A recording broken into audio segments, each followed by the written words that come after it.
McClare who takes them on this time. Kanchelskis coming infield and leaving room for McClare to go on.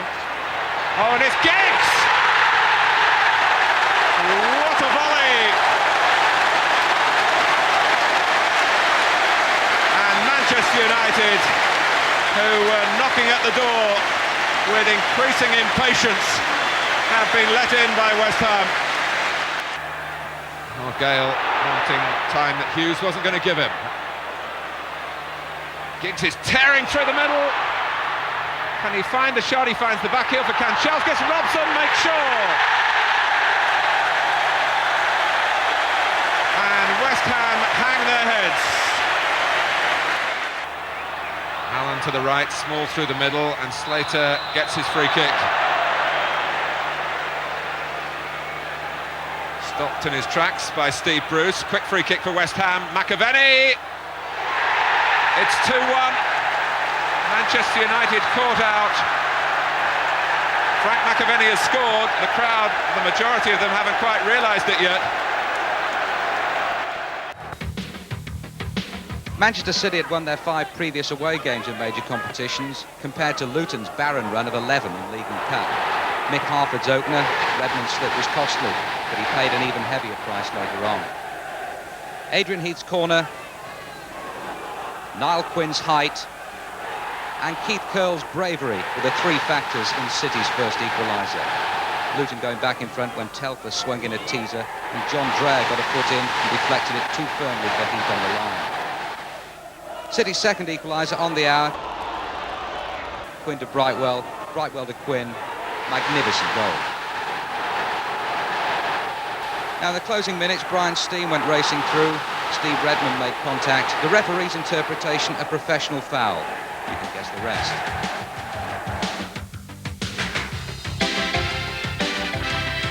Well, maybe it is time to take Forest seriously after all, although there was a suspicion of offside about the first, and also a question as to whether it crossed the line.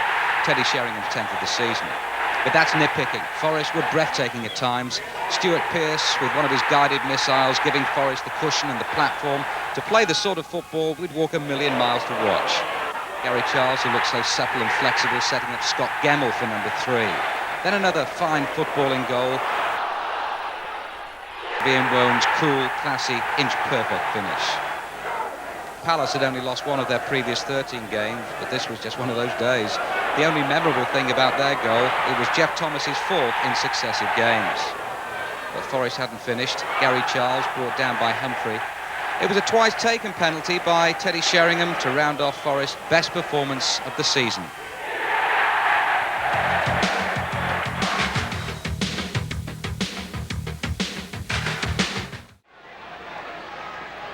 King's also there.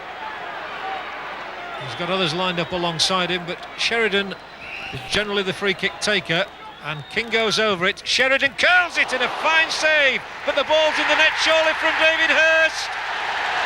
It is. Wednesday in front. The fans wild, and Seaman had done it all right, but there was no denying Hurst. And Lee Dixon on the ball for Arsenal. Again, he plays it down that touchline, and Wright has slipped Warhurst brilliantly. And Ian Wright goes on. He might fall to the tackle. It's a penalty. Brought down by Carlton Palmer, and the elusive Ian Wright has won the Gunners a spot kick. And Lee Dixon is the man charged with the responsibility of trying to bring Arsenal back level. Dixon's 2 goals this season have both come from the penalty spot. Is he to make it 3? No! Chris Woods makes the save. And Lee Dixon hangs his head. Chris Woods delighted. That's a good play, piece of play from Rocastle. Hillier.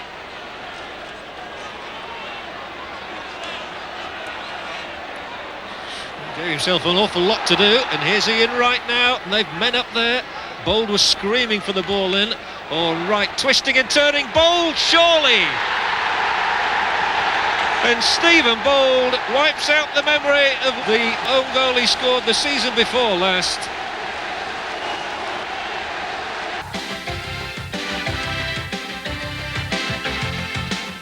Well, some terrific goals this week, and here's another that would have been a contender on any run-of-the-mill Saturday. Sloppy defending, but really quick thinking by Kevin Gallagher.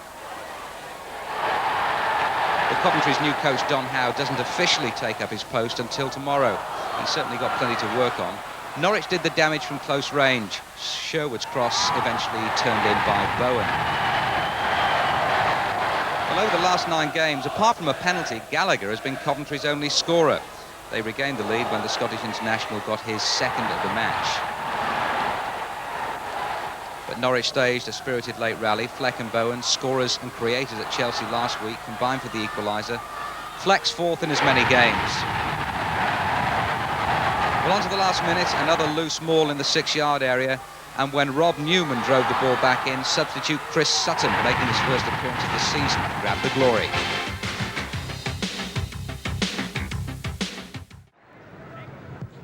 Dave Watson with the free kick for Everton, who have had things pretty much their own way in the first quarter, but haven't been able to make their pressure tell. Tony Cotty's shot beaten against the post. We might have a second chance here. Hinchcliffe's forward, but this time it's swept away by Craig Short. Ball right out. Put up by Dave Watson. And here's Beardsley, who is fulfilling his midfield duties at both ends of the field. Hinchcliffe, that's an interesting ball for Tony Cotty. He's taken it in his stride, another chance for Cotty! And this time he's taken it! And a goal that Everton have richly deserved comes with 7 minutes of the first half remaining. And what a ball from Andy Hinchcliffe. Agree. Cut out by Thomas, but it's bounced kindly for Jackson, who has Ward wide of him. Harper making a run into the box. Chipped in towards Cotty! Rattles the woodwork for the second time in the game. What a brilliant effort that was by Tony Cotty. Only Peter With's second point since he became Wimbledon manager at the beginning of last month. Dean Saunders almost won it for Liverpool near the end. He's beginning to look the part, and his understanding with McManaman is beginning to look interesting.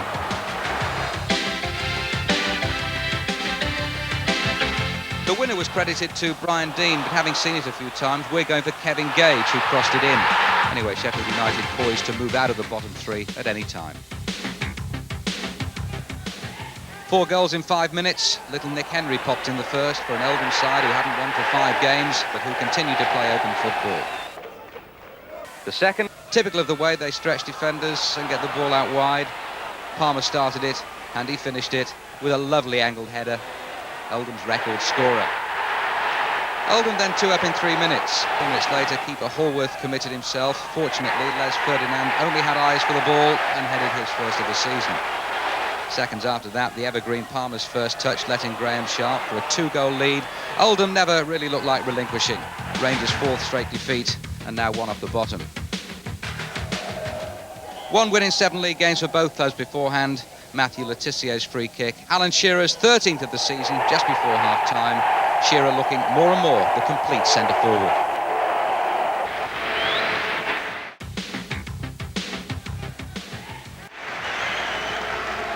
And Sterling can hurl the ball quite a distance. Goes short, of course, inevitably the moment I say that. Gets it back from Strachan. Good-looking cross. Chapman's header! Marvellous save, but it's Wallace who follows up. And it's a goal for Leeds United.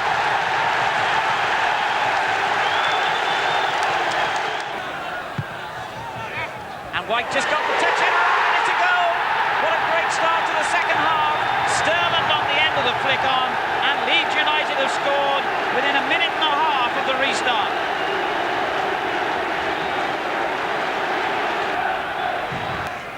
Goes in short this time, and a lovely little back heeler. Strachan into the danger zone, it's turned in. Chapman, I think, on the line. It's 3-0 to Leeds United. Strachan, the architect, and Leeds United have made a dream start to this second half.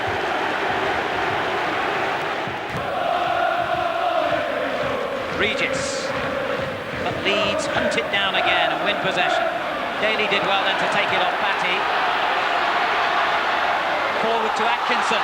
He's got in well here. Good effort. Saved by Lukic. And then turned over the line by York. Pillar of